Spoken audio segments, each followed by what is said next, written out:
రాష్ట్రంలో పాదరక్షల తయారీ యూనిట్ పనుల్ని త్వరితగతిన ప్రారంభించాలని దక్షిణ కొరియాకు చెందిన ఫుట్వేర్ సంస్థ షూవాల్స్ కంపెనీ చైర్మన్ లీ చియాంగ్-ఎన్ను మంత్రి లోకేష్ కోరారు. దక్షిణ కొరియా పర్యటనలో రాజధాని సియోల్లో షూవాల్స్ కంపెనీ యాజమాన్యంతో లోకేష్ భేటీ అయ్యారు.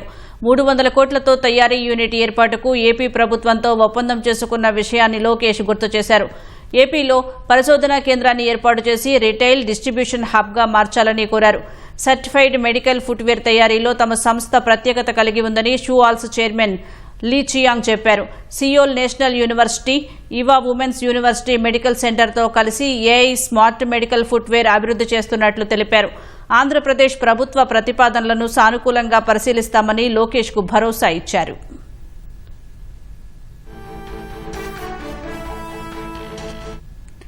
దక్షిణ కొరియాకు చెందిన electronic shelf, labels, ESL, IoT, power electronics తయారీ సంస్థ Solum group global operations officer Ji గాబ్తో లోకేష్ భేటీ అయ్యారు. శ్రీ సిటీలో 338 కోట్లతో EV charger power modules, automotive electronics unit పనులు త్వరగా పూర్తి చేసి ఉత్పత్తి ప్రారంభించాలని కోరారు. శ్రీ సిటీ యూనిట్లో ఎలక్ట్రానిక్ షెల్ఫ్ టేబుల్స్, ఇతర డిస్ప్లే సంబంధిత ఉత్పత్తుల తయారీ కార్యకలాపాలు విస్తరించాలని సోలం సంస్థ సీఈఓకు విజ్ఞప్తి చేశారు. సాధ్యమైనంత త్వరగా శ్రీ సిటీ యూనిట్ నిర్మాణాన్ని పూర్తి చేసేందుకు చర్యలు తీసుకుంటామని సీఈఓ చెప్పారు.